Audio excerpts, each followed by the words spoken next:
Meaning of ice skating. Ice skating. Ice skating. Ice skating.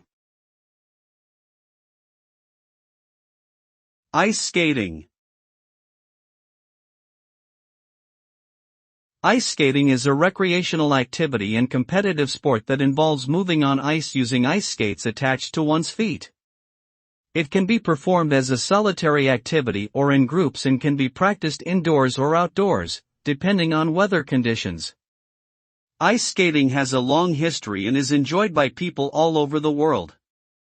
It provides various benefits such as improved balance, coordination, and cardiovascular fitness.